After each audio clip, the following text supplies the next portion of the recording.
হেই বন্ধুরা, তোমাদের welcome to ইন্সপোকেনের আরও একটি নতুন ভিডিওতে। বন্ধুরা, আমরা অ্যানিমে নিয়ে ভিডিও বানাচ্ছি প্রায় 2 বছর ধরে, কিন্তু আমরা সাধারণত অ্যাকশন জনরার বাইরে গিয়ে তেমন অন্য কোনো জনরার অ্যানিমে সিরিজ নিয়ে কথা বলিনি। কিন্তু আজকে বলবো, আমাকে যদি কেউ জিজ্ঞাসা করে যে অ্যাকশন জনরার পরে আমার ফেভারিট অ্যানিমে জনরা কোনটি, তাহলে আমি বলবো ডার্ক অ্যান্ড সাইকোলজিক্যাল থ্রিলার। না, ডেট্রোট না, ডেট্রোট বলো, ইরেজ বলো, এগুলো কোনোটি সাইকোলজিক্যাল জনার মধ্যে পড়ে না। আমি তোমাদের আগেই বলে দিই, আমি যে অ্যানিমেগুলো কথা বলবো তার মধ্যে অনেক সাইকো এবং পাগলামি দেখানো হয়েছে, যেগুলো থেকে কোনো মোটিভেট হওয়ার দরকার নেই। আর যদি হও, তার কোনো দায়ভার আমার নেই, কারণ আমিও একজন সাইকো। ভাই, মজা করছিলাম, কেউ সিরিয়াসলি নিও না। তো আর বেশি কথা ভাই, শুরু করা যাক আমাদের আজকের ভিডিও।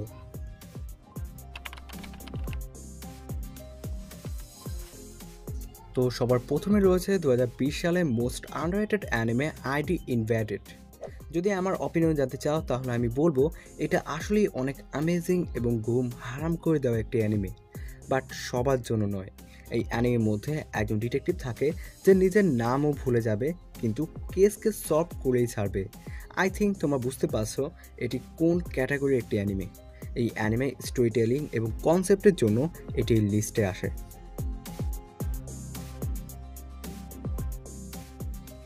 এরপরেই রয়েছে সাইকোপাস। এই অ্যানিমের জনার সাথে সাথে এর নামেও সাইকো রয়েছে। এই অ্যানিমের দুনিয়ায় জাপানের মানুষেরা ভার্চুয়াল দুনিয়ায় অনেক বেশি উন্নতি করে ফেলে, এবং তারা এমন এক সিস্টেম তৈরি করেছে যেটি মানুষের সাইকোলজিক্যাল স্টেটকে স্ক্যান করে বলতে পারে সে কি ক্রাইম করেছে নাকি না। এখন সাধারণ মানুষেরা এই সিস্টেমের ওপর এত বেশি ডিপেন্ড হয়ে পড়ে যে তারা ঠিক এবং ব্যাঠিকের মধ্যে পার্থক্য চিহ্নিত করার জন্য এই প্রসেস ব্যবহার করে। এই জিনিসটা ফায়দা উঠিয়ে একজন মাস্টার মাইন্ড সাধারণ মানুষদের দিয়ে অনেক বেশি ক্রাইম করাতে থাকে, আর আমাদের মেইন ক্যারেক্টারের লক্ষ্যই থাকে এই মাস্টার মাইন্ডকে ধরা। এর বিভিন্ন আনকমফোর্টেবল এবং ফাইট সিনগুলোর জন্য এটিকে 18+ অ্যানিমে লিস্টে রাখা হয়েছে। আমাদের লিস্টে তারপরে রয়েছে গোস্ট ইন দ্য শেল।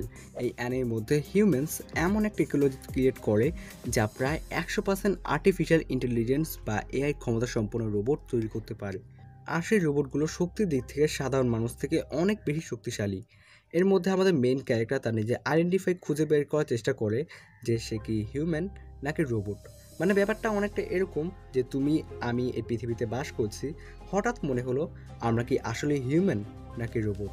তো অবশ্যই তোমাদের এই অ্যানিমেটা দেখা উচিত।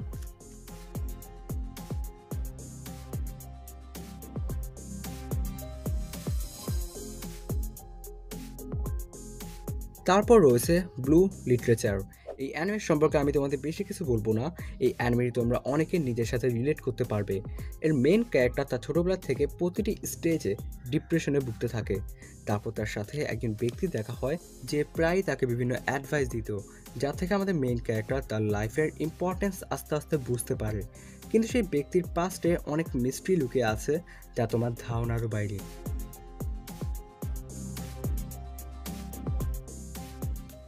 তো বন্ধুরা, সবার শেষে রয়েছে মনস্টার।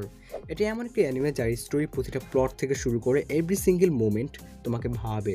এই স্টোরি শুরু হয় একজন ডাক্তারকে দিয়ে, যে ছিল অনেক ফেমাস এবং দক্ষ একজন ডাক্তার। একদিন তার কাছে একটি বাচ্চাকে নিয়ে আসা হয় যার মাথায় গুলি লেগেছে, যাকে বাঁচানোর জন্য সে একজন নামি দামি লোকের অপারেশন ছেড়ে দেয় এবং সেই বাচ্চাটিকে বাঁচিয়ে ফেলে।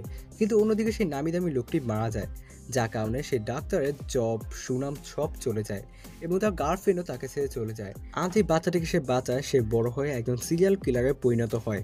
তখন সেই ডাক্তার সেই সিরিয়াল কিলারকে থামানোর চেষ্টা করে, কারণ তার জন্যই সে বেঁচে আছে। এখন সেই সিরিয়াল কিলারকে কি সে থামাতে পারবে?